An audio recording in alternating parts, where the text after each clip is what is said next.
Meus irmãos, como falei semana passada,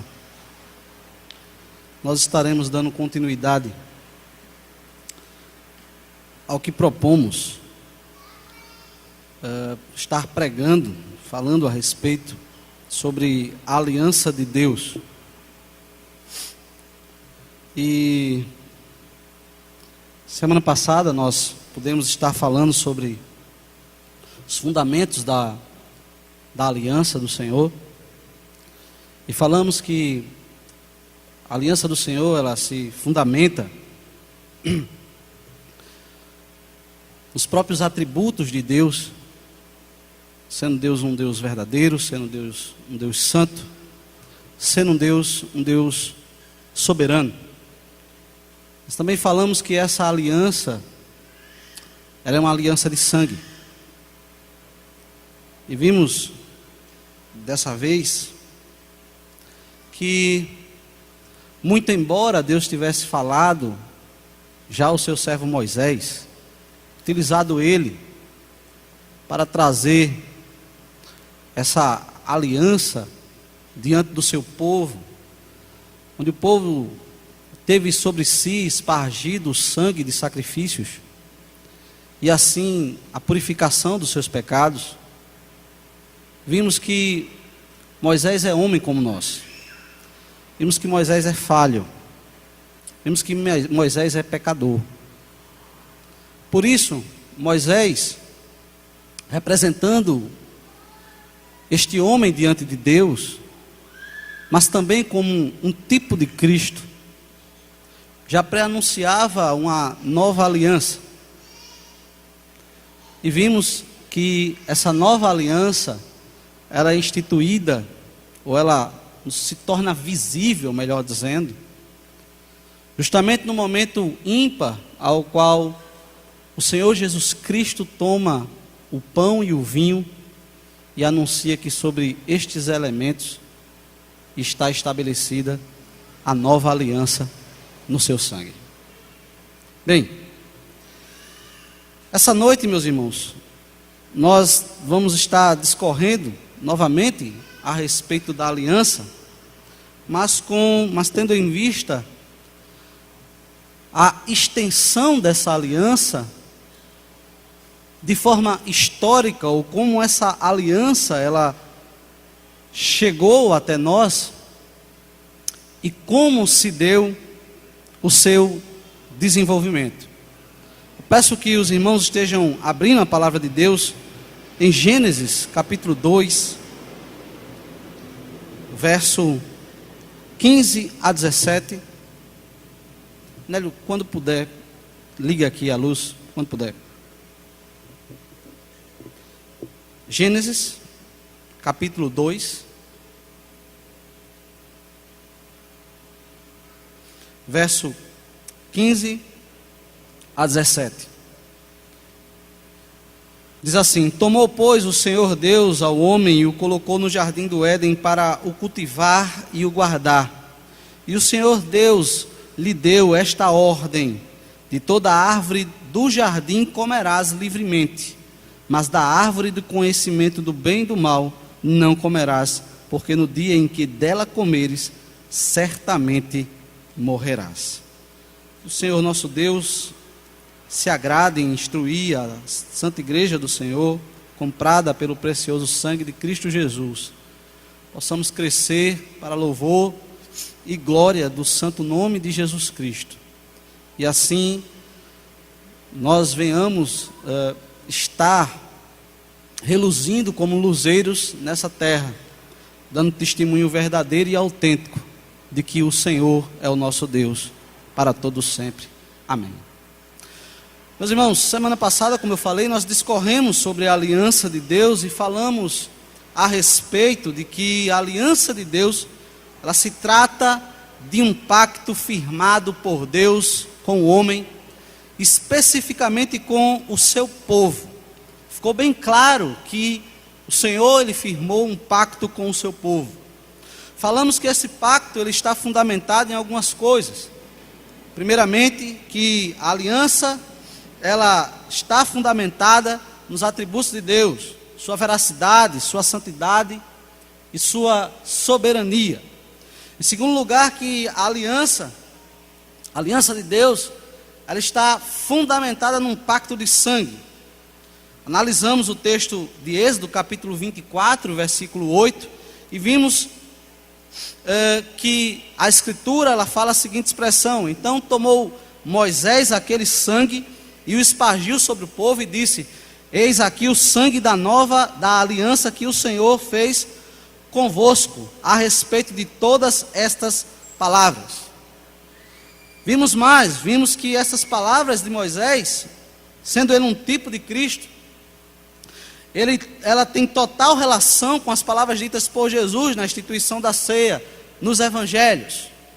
Nesse sentido, meus irmãos, ficou claro para nós que a Escritura nos apresenta Jesus em relação ao tema aliança, Jesus como o sumo sacerdote, o sacrifício perfeito, como diz o escritor aos Hebreus no capítulo 9, verso 11 e 12. Quando, porém, veio Cristo como sumo sacerdote dos bens já realizados, mediante o maior e mais perfeito tabernáculo, não foi por mãos, quer dizer, não desta criação, não por meio de sangue de bodes e de bezerros, mas pelo seu próprio sangue, entrou no Santo dos Santos, uma vez por todas, tendo obtido eterna redenção. Vemos então o caráter redentivo dessa aliança, mas o caráter eterno que alcança esse homem. Desta forma, meus irmãos, esse sacrifício nos é apresentado como possuidor de um caráter perfeito e um caráter eterno. Ou seja, ele é eficaz, ele alcança tudo aquilo para o qual ele foi estabelecido. E se ele foi estabelecido para que o homem pudesse ser salvo, então esse pacto é capaz, sim, de levar o homem a uma relação verdadeira, perfeita e eterna com Deus. Agora, meus irmãos, temos como intuito abordar a extensão desta aliança, observando seu andamento na história da redenção até a consumação dos séculos. O texto que nós utilizamos com este fim, ele descreve a origem do homem e nele já podemos encontrar elementos fundamentais para a instituição do pacto. E esse pacto instituído antes mesmo do período de Noé. Houve até uma certa preocupação semana passada, eu fiz uma referência em relação à aliança, como se ela tivesse se iniciado no período de Noé. Talvez alguns perceberam. Eu percebi, mas acabei não corrigindo. Quero corrigir hoje. Na verdade, meus irmãos, eu queria fazer ou falar a respeito de que essa referência que eu fiz, na verdade, era um exemplo. Um exemplo para mostrar que o pacto, ele na verdade se inicia desde os antigos. E aí eu levava em consideração Noé. Era a única coisa, era a única situação mesmo que eu queria colocar. Isto como um exemplo. Que lá em Noé nós já podemos observar a existência do pacto. Que o pacto já tinha sido estabelecido. Que o pacto já tinha sido instituído. Feita essa correção, meus irmãos, aqui é uma pequena, mas importante observação ainda a ser feita, a de que não encontraremos na Escritura, antes do período de Noé, a utilização do termo aliança para tratar sobre a relação de Deus com o homem. Se você pegar a Bíblia e tentar procurar o termo aliança em Gênesis, até o capítulo número 6, você não encontrará. Ou seja, até a história de Noé, você não encontrará. O termo aliança, de fato, ele só aparece nas Escrituras Sagradas, a partir do capítulo número 6, quando Deus estabelece a sua aliança com Noé e firma o seu pacto com ele. Mas, meus irmãos, é preciso dizer ainda que, muito embora não encontremos o termo aliança nos primeiros relatos, nas primeiras narrativas de Gênesis, nós vamos encontrar os elementos fundamentais que formam justamente esse pacto. E se nós encontramos esses elementos fundamentais para este pacto, é possível dizermos que o pacto, sim, ele foi estabelecido antes mesmo de Noé. Semana passada dissemos que só havia uma forma de Deus se relacionar com o homem. E essa forma é em aliança. Acredito que os irmãos lembram disso. Essa forma de Deus se relacionar com o homem é a forma de fazer isso em aliança. É a única maneira que Deus pode e estará se relacionando com o homem. Não há outra forma.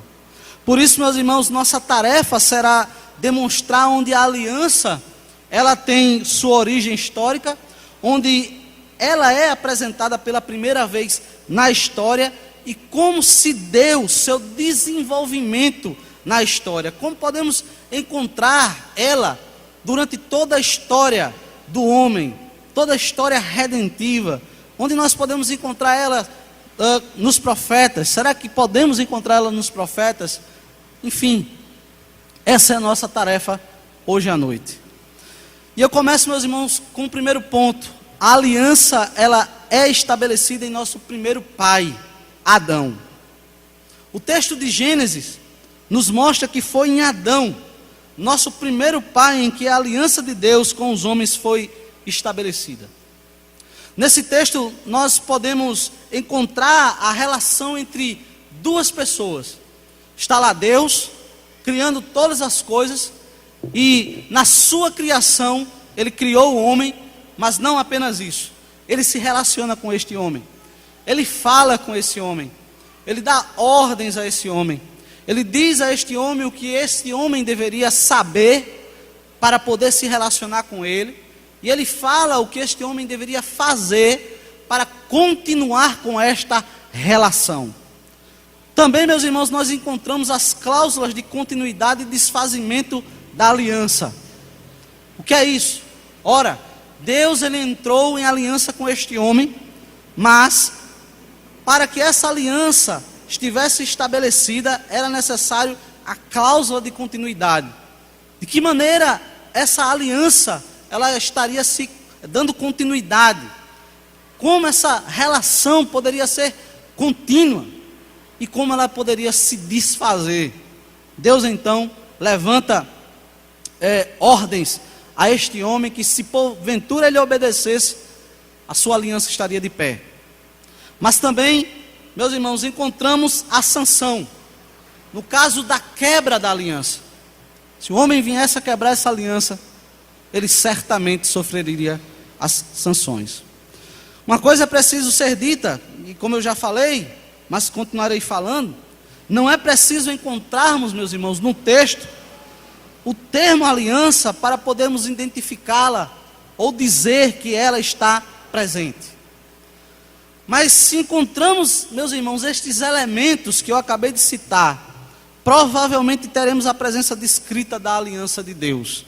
Se nós encontramos a relação entre duas pessoas, e essas duas pessoas é Deus e o homem, se nós encontramos essas cláusulas de continuidade e desfazimento, se nós encontramos a sanção referente a esta quebra desta aliança, nós encontraremos a aliança de maneira implícita no texto. A aliança estará presente no texto. Nós poderemos enxergar ela a partir de tudo isto, de todos esses elementos. Sendo assim, queridos, podemos afirmar que, por causa da reunião destes elementos, Deus instituiu a sua aliança com o nosso primeiro pai. Deus, ele fez isso porque o nosso primeiro pai, ele como cabeça, ele nos representa. E assim, meus irmãos, está configurada a sua relação com este homem. Podemos observar isso no verso número 15. Tomou, pois, o Senhor Deus ao homem e o colocou no jardim do Éden para o cultivar e o guardar.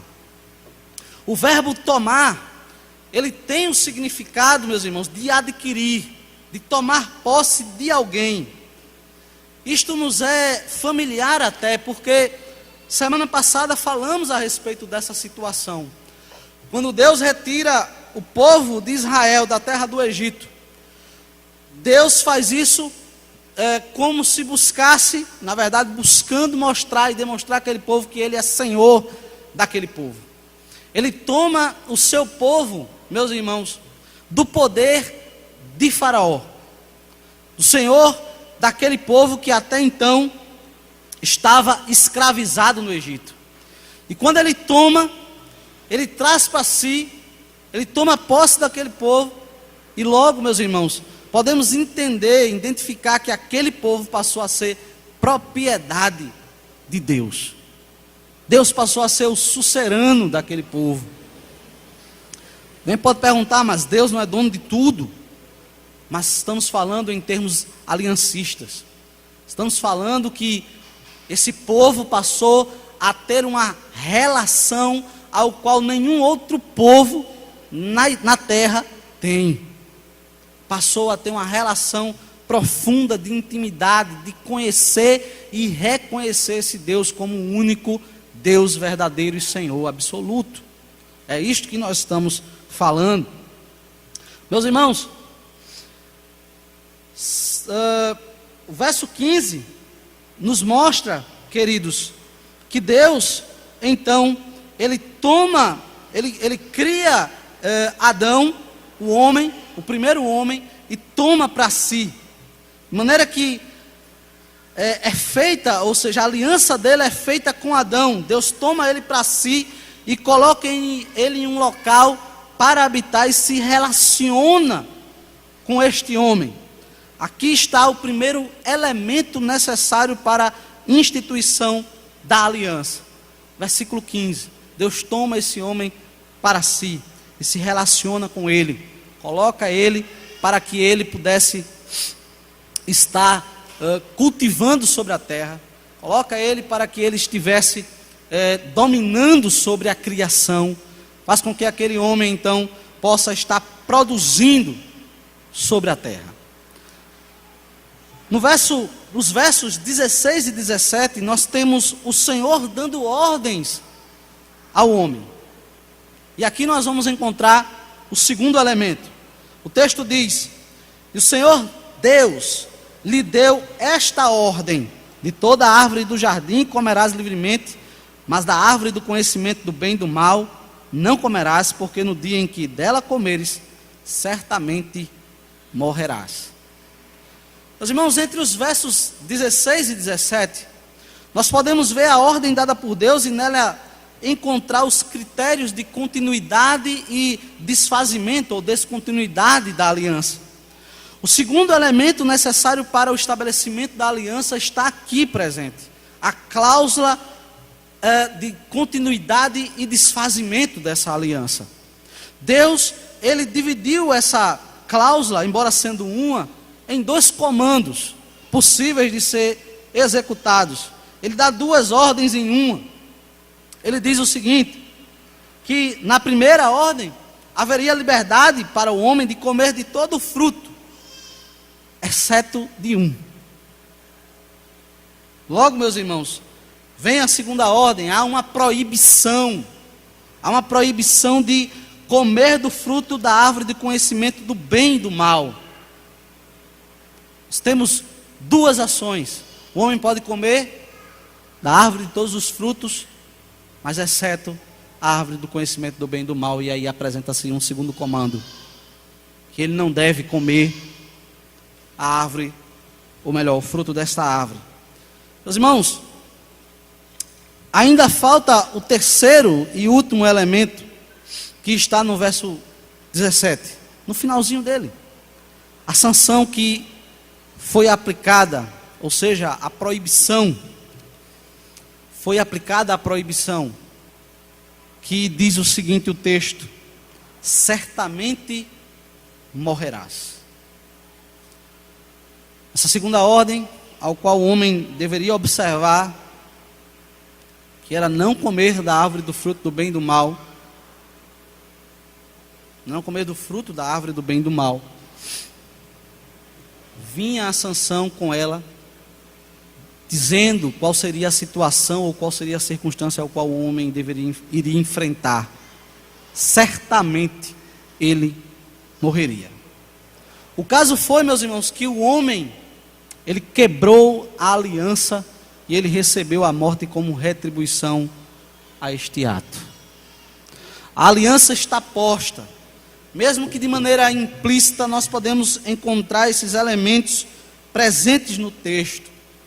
De fato, a aliança foi feita com o nosso primeiro pai, mas o caso foi que o homem quebrou a aliança e recebeu a morte como retribuição a este ato. O texto de Gênesis, capítulo número 3, verso de 1 a 7, ele nos fala a respeito dessa calamidade, desse ocorrido terrível, enfrentado ou sofrido pelos nossos pais. Diz assim: mas a serpente, mais sagaz que todos os animais selváticos que o Senhor Deus tinha feito, disse à mulher, é assim que Deus disse, não comereis de toda a árvore do jardim. Respondeu a mulher, do fruto das árvores do jardim podemos comer, mas do fruto da árvore que está no meio do jardim, disse Deus, dele não comereis, nem tocareis nele, para que não morrais. Então a serpente disse à mulher, é certo que não morrereis, porque Deus sabe que no dia em que dele comerdes, se vos abrirão os olhos, e como Deus sereis conhecedores do bem e do mal. Vendo a mulher que a árvore era boa para se comer, agradável aos seus olhos, e árvore desejável para dar entendimento, tomou-lhe do fruto e comeu, e deu também ao marido, e ele comeu. Abriram-se então os olhos de ambos, e percebendo que estavam nus, coseram folhas de figueira e fizeram cintas para si. Meus irmãos, e agora? O que dizer da aliança? Podemos pensar da aliança. O que dizer, meus irmãos, agora com relação à aliança após a queda dos nossos pais? Segundo ponto, meus irmãos, eu quero falar a respeito da aliança após a queda dos nossos primeiros pais. E eu saio do texto que utilizamos, mas estarei percorrendo alguns textos aqui, justamente em Gênesis, e passarei a discorrer sobre outros textos do Antigo Testamento, me direcionando até o Novo Testamento.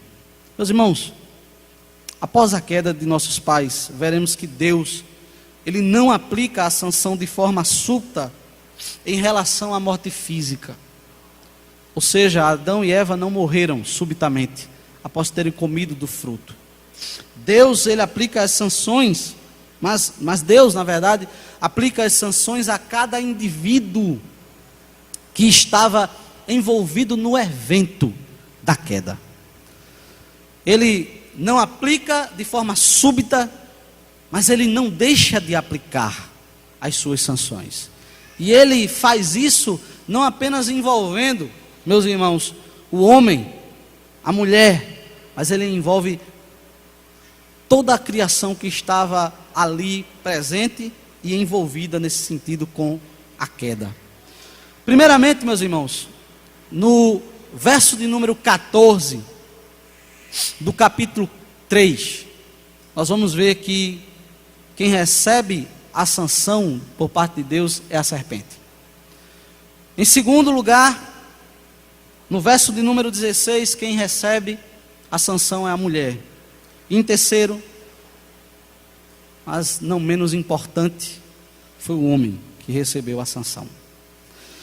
No verso de número 14, o Senhor diz assim: então o Senhor Deus disse à serpente, visto que isto fizeste, maldita és entre todos os animais domésticos, e o és entre todos os animais selváticos, rastejarás sobre o teu ventre, e comerás do pó todos os dias da tua vida. Essa criatura, ela recebe a sanção. Vamos ver então a mulher, no verso 16. E a mulher disse: multiplicarei sobremodo os sofrimentos da tua gravidez, e em meio de dores darás à luz a filhos. O teu desejo será para o teu marido, e ele te governará. Não vou entrar em detalhes, mas nós já compreendemos, sim, o que o texto bíblico está a dizer. E em terceiro lugar, meus irmãos, o homem sofre a sanção de Deus. No verso 17 a 19, Deus se direciona até Adão e diz a seguinte expressão: visto que atendeste à voz de tua mulher e comeste da árvore que eu te ordenara não comesses, maldita é a terra por tua causa. Veja, eu quero abrir um parênteses, porque até mesmo a terra, ela passa a sofrer por causa do pecado de Adão, por causa da quebra da aliança. Até mesmo a terra passa a sofrer, meus irmãos, com a entrada do pecado no mundo.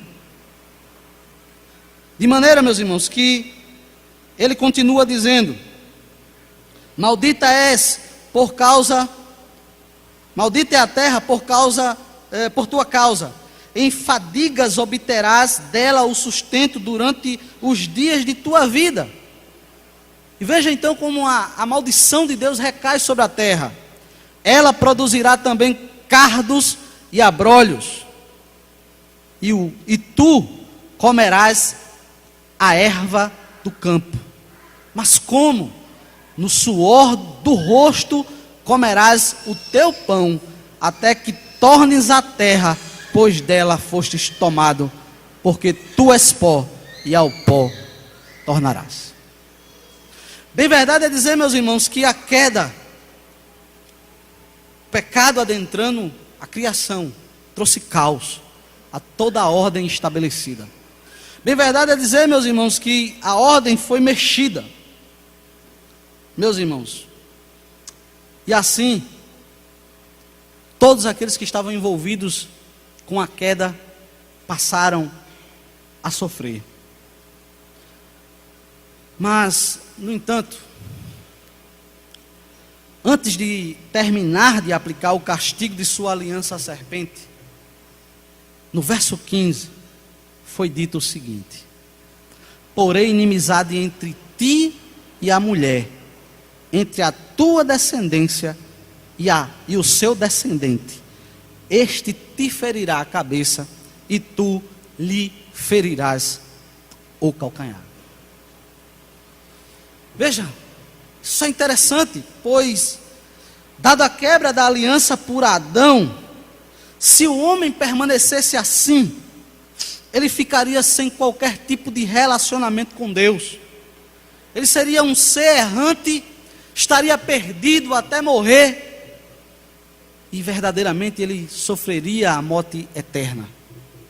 Não haveria salvação, não haveria saída, não haveria, meus irmãos, nenhum tipo de resgate a ser feito para este homem.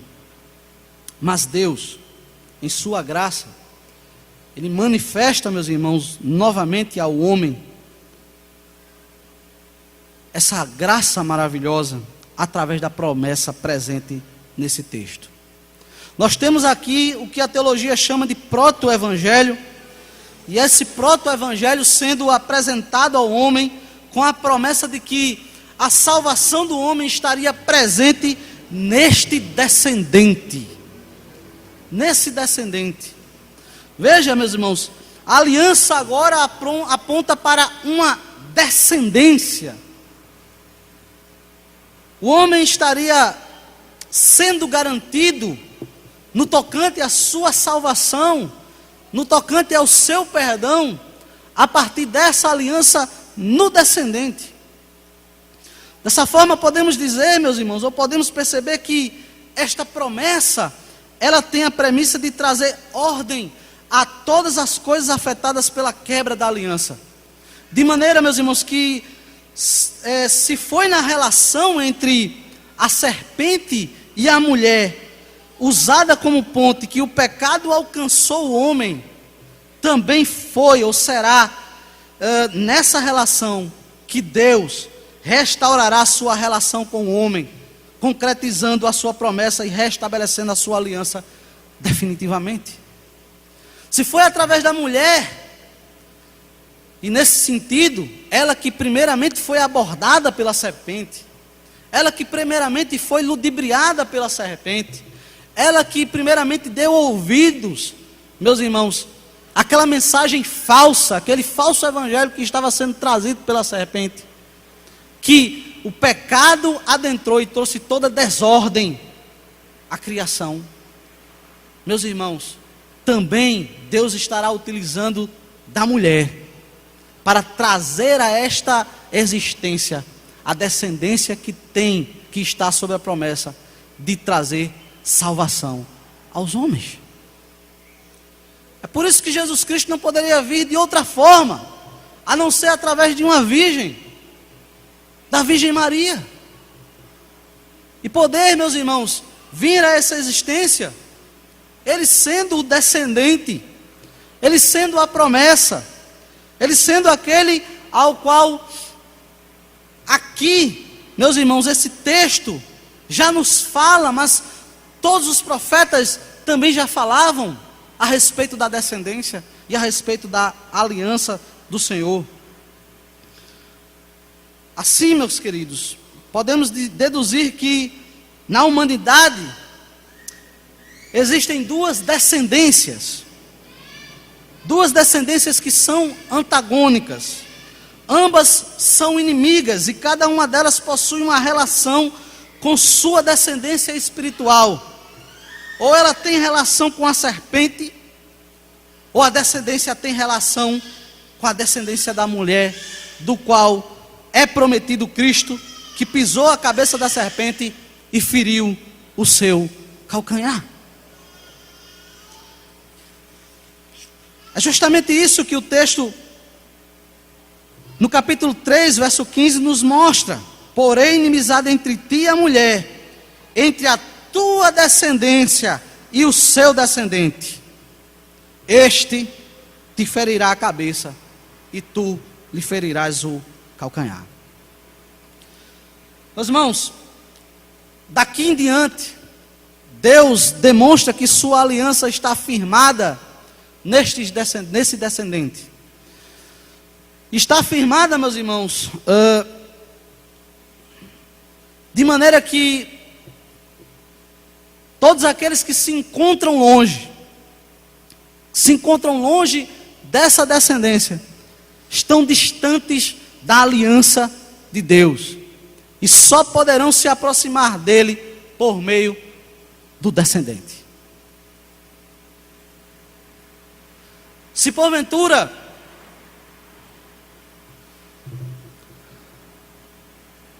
alguém não se encontra debaixo da aliança de Deus, é porque ainda pertence à descendência da serpente, e logo é inimigo de Deus. Mas vejamos,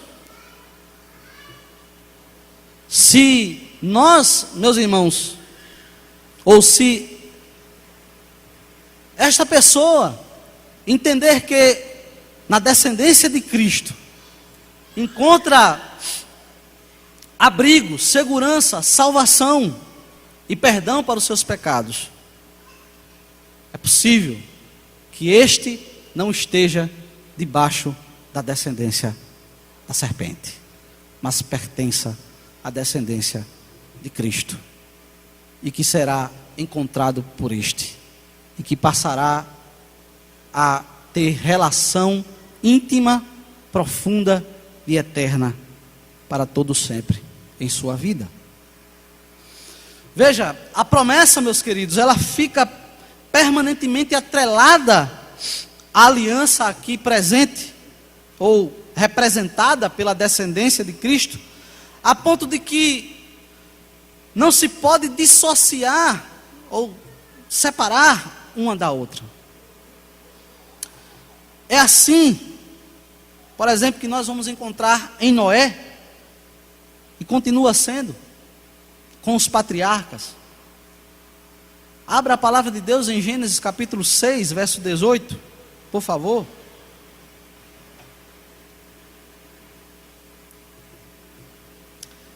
E nós temos: contigo, porém, é Deus falando a Noé, estabelecerei a minha aliança, entrarás na arca tu e teus filhos e a tua mulher e as mulheres de teus filhos.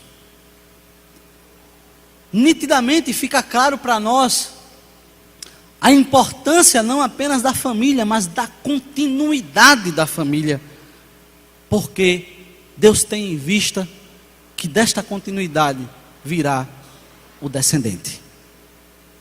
Mas ainda em Abraão, capítulo 15, verso 18, naquele mesmo dia fez o Senhor aliança com Abrão, dizendo: a tua descendência dei esta terra, desde o rio do Egito até o grande rio Eufrates. Ora, era um homem velho. Como então falar a respeito de um descendente? Como então poder imaginar descendência advindo de um homem já velho? Mas na promessa que Deus fez, foi justamente que Abraão teria um descendente, ou teria um filho, e deste filho viria o descendente. Outro, Moisés, capítulo 19 de Êxodo, versos 5 e 6. Agora, pois, se diligentemente ouvides a minha voz e guardares a minha aliança, então sereis a minha propriedade peculiar dentre todos os povos, porque toda a terra é minha. Vós me sereis reino de sacerdotes e nação santa. São essas as palavras que falarás aos filhos de Israel. Aqui nós começamos a perceber o desenvolvimento, meus irmãos, da aliança, a progressividade desse desenvolvimento da aliança. Justamente, queridos, filho de Abraão se tornou uma grande descendência, se tornou um grande povo. E sobre este povo Deus fez a aliança, de maneira que era para Deus, é para Deus, propriedade peculiar dentre os povos. Falamos ainda a respeito de descendência. Mas Davi, Salmo 89, verso 3 e 4, fiz aliança com o meu escolhido e jurei a Davi, meu servo, para sempre estabelecerei a tua posteridade e firmarei o teu trono de geração em geração. Deus fala ao rei Davi e diz que nele, ou com ele, fez a aliança e jurou a ele que o seu reino se estabeleceria de geração em geração com sua posteridade, já apontando para Cristo Jesus. Mas os profetas também falam, Jeremias capítulo 33, verso 20 e 21. Assim diz o Senhor: se puderdes invalidar a minha aliança com o dia e a minha aliança com a noite, de tal modo que não haja nem dia nem noite a seu tempo, poder-se-á também invalidar a minha aliança com Davi, meu servo, para que não tenha filho que reine no seu trono, como também com os levitas, sacerdotes, meus ministros. Mas veja como Deus trata ou fala a partir do profeta Jeremias: para que não tenha filho que reine no seu trono. Se for possível invalidar a sua aliança, então Davi, nesse sentido, não teria mais posteridade, não teria mais quem assumisse o seu reino. Mas a verdade é que não é possível invalidar a aliança de Deus. Por isso que Davi sim teve filhos, como nós conhecemos, e essa aliança está estabelecida, meus irmãos, por Deus, em Cristo Jesus, que reina para todo sempre, no chamado trono de Davi. Meus irmãos, mas não apenas nesses homens, a Escritura também nos mostra que a aliança está estabelecida em Cristo Jesus. Gálatas capítulo 3, verso 16, nos diz quem é este descendente. quando fala, ora, as promessas foram feitas a Abraão e ao seu descendente. Não diz, e aos descendentes, como se falando de muitos, porém como de um só, e ao teu descendente, que é Cristo. Meus irmãos, veja toda a progressividade então que a Escritura, ela obedece, demonstrando, meus irmãos, que de fato, mesmo após a queda, mesmo após os nossos pais terem pecado, Deus, Ele não se perdeu ali. Não era algo que chamou, que fez com que Deus fosse surpreendido, que fez com que Deus não soubesse o que fazer daí para frente, que agora então o homem está perdido, alienado, não pode ser reconstituído a sua relação. Pelo contrário, Deus chama todas as coisas à ordem. Deus traz para si todas as coisas à ordem, anuncia então o Evangelho, e nele faz a promessa de um descendente, aponta que esse descendente é o seu filho, e que todos aqueles que olhassem então para esse descendente, todos aqueles que descendessem desse descendente, estariam guardados debaixo da sua aliança. É assim, meus queridos, que a igreja do Senhor então está debaixo da aliança do Senhor. É assim que ela pode desfrutar de segurança, é assim que ela pode desfrutar de relacionamento verdadeiro com o Senhor. É assim, meus irmãos, que nós percebemos que a aliança, ela começa com os nossos primeiros pais, e muito embora eles tendo caído, ela se estende até Cristo Jesus, e que somente em Cristo Jesus o homem poderá desfrutar de vida após a queda. Meus irmãos, algumas questões ainda se estendem. Por exemplo, são várias as alianças ou apenas uma? Meus irmãos, respondendo a isto, devemos nos referir à aliança como sendo apenas uma. Muito embora nós vamos encontrar na própria Bíblia referência a respeito de duas alianças. O caso aqui é que não é que nós devemos desconsiderar o fato de que a Bíblia fala a respeito de duas alianças. A própria teologia, ela nos remete a pensar a respeito de duas alianças. A aliança das obras, tomando como base a aliança que Deus fez no próprio Adão, ou com o próprio Adão, mas a aliança da graça, que foi feita em Jesus Cristo. No entanto, eu gostaria que os irmãos abrissem em Hebreus capítulo 8, versos 6 a 9. E eu já estou me aproximando do final.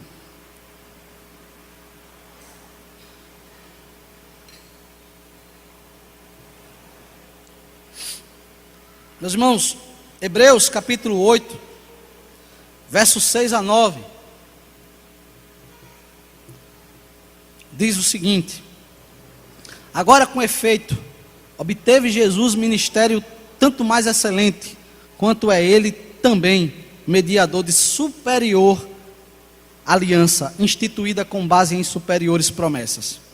Porque se aquela primeira promessa, aquela primeira aliança, tivesse sido sem defeito, de maneira alguma estaria sendo buscado lugar para uma segunda. E de fato, repreendendo-os, diz: eis aí vem dias, diz o Senhor, e firmarei nova aliança com a casa de Israel e com a casa de Judá. Não segundo a aliança que fiz com seus pais, no dia em que os tomei pela mão, para os conduzir até fora da terra do Egito, pois eles não continuaram na minha aliança, e eu não atentei para eles, diz o Senhor. Veja, até aqui, é preciso entender que é necessário fazer uma nova pergunta. A nova aliança, ela faz caducar a antiga aliança? Porque, como eu falei, A primeira pergunta foi: existem duas alianças? Mas se existem duas alianças, e o texto fala sobre uma superior, fala sobre a primeira aliança no verso 7, e no finalzinho do verso 7, fala sobre uma segunda, e no verso 9 também fala a respeito de uma segunda aliança. Se nesse caso, levarmos em consideração que existem duas alianças, uma faz a outra caducar, e aí eu quero que os irmãos observem o texto de Hebreus capítulo 8, verso 13. Ele nos diz assim: quando ele diz, nova, torna antiquada a primeira. Ora, aquilo que se torna antiquado e envelhecido está prestes a desaparecer. Meus irmãos, se observarmos apenas esse texto, nós tenderemos a dizer que sim, a antiga aliança ela é extirpada de uma vez por todas, e aqui é preciso cautela, pois o capítulo 9 da carta aos Hebreus, ele nos mostra a eficácia limitada da lei cerimonial em relação à purificação do pecado do povo. Com a lei, ou melhor, com a aliança veio a lei, e com a lei veio as leis cerimoniais, veio a lei moral, e elas deveriam ser obedecidas, para que o povo estivesse em aliança com Deus. O que o capítulo 9 vai nos mostrar é que a lei cerimonial que apontava para Cristo não foi capaz, meus irmãos, de fazer com que esse homem fosse purificado totalmente do seu pecado de maneira eficaz, e ele fosse salvo por esses sacrifícios que eram ofertados diante dos sacerdotes, ou feitos pelos sacerdotes, para a purificação desses pecados.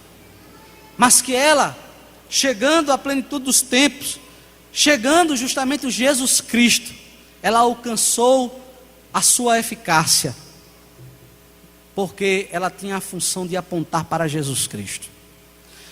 Capítulo 9, verso 11 a 13 vai nos mostrar justamente isso.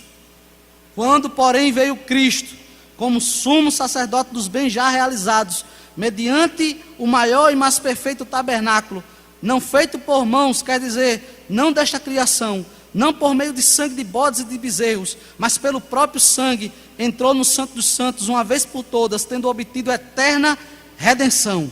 Portanto, se o sangue de bodes e de touros e a cinza de uma novilha, aspergidos sobre os contaminados, os santificam, quanto à purificação da carne, muito mais o sangue de Cristo, que pelo Espírito eterno, e assim mesmo se ofereceu sem mácula a Deus, purificará a nossa consciência de obras mortas, para servirmos ao Deus vivo, para levarmos em consideração a sua aliança, a sua lei, para levarmos em consideração os seus mandamentos, para que eles não se tornem pesados, para que venhamos servi-lo com alegria, para que entendamos que é em Jesus Cristo, meus irmãos, que nós temos salvação, e que nesse caso não estamos caminhando para uma construção que porventura nós estamos fazendo ou construindo a fim de chegarmos no céu, mas que na verdade já está garantido por causa desse sangue eterno, por causa, meus irmãos, desse sacrifício eterno. Além do mais, a Escritura nos diz que o nosso Senhor, Ele morreu desde a fundação do mundo. Logo, poderíamos nos perguntar: será que a aliança não está estabelecida antes mesmo de todas as coisas? Na Trindade?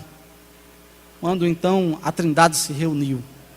Bem verdade, meus irmãos, é dizer que não temos como sondar a mente do Senhor, mas que sim, aprove a Deus o seu poderoso conselho, ter, meus irmãos, escolhido uma descendência no seu Filho Jesus Cristo, para louvá-lo para todo sempre. E estes são aqueles que estão guardados em Cristo, a igreja do Senhor.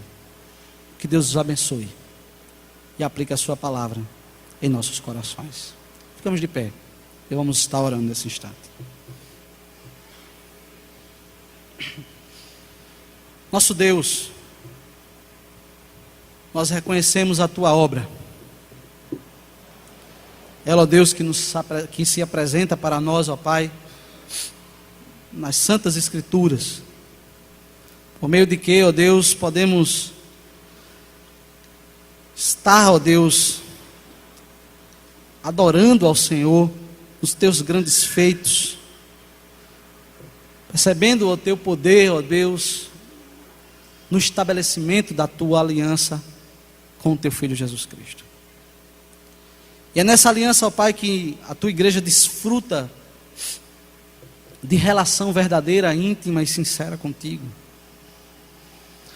É nessa aliança, ó Pai, que podemos confiar que as promessas feitas pelo Senhor, quanto ao retorno do teu Filho Jesus Cristo, quanto, ó Deus, que nós não temeremos a morte, quanto, ó Deus, que está reservado para nós coisas inefáveis que nenhum olho viu, nenhum olho contemplou, nenhuma mente pode pensar, que nós, ó Pai, estamos confiados. Assim, ó Deus, nos faz entender com mais profundidade, Senhor, sobre a aliança que o Senhor estabeleceu em Cristo Jesus com a tua igreja. De maneira a isso aprofundar, ó Deus, a nossa relação. De maneira que, ó Deus, possamos estar, ó Pai, em comunhão contigo, obedecendo aos mandados do Senhor, à tua lei, nos santificando ao Senhor, e isso com alegria, podendo desfrutar de uma relação, ó Deus, profunda contigo, alegre. E assim, Senhor, também podendo trabalhar no teu reino, de maneira que essas verdades possam se expandir e alcancem tantos quantos o Senhor, em sua mente, já predeterminou. Nesse sentido, nosso trabalho nunca será vão, ó Pai, pois ele está reservado e guardado em Cristo Jesus. É Ele, Senhor, ó Pai, que está fazendo a obra, porque a aliança está estabelecida nele. Assim, ó Deus, que a tua igreja, Senhor, possa repensar durante toda essa semana sobre o que ela tem ouvido, sobre as mensagens que ela tem escutado, e assim, ó Deus, ore a Ti para que todas as coisas que o Senhor tem prometido e que ela encontra na sua palavra, possam se cumprir segundo a Tua vontade. Também te pedimos, ó Deus, que nos leve para as nossas casas em segurança, que sede com cada um de nós nos nossos afazeres, e ajude, Senhor, os fracos, os que estão cambaleando na fé, fortalece-os, ó Deus, e assim, Senhor, esteja ajudando os doentes, esteja ajudando, ó Deus, as crianças, os jovens, os adultos e os mais velhos, para a honra e glória do Teu santo nome. É isso que nós te pedimos, em nome de Jesus Cristo.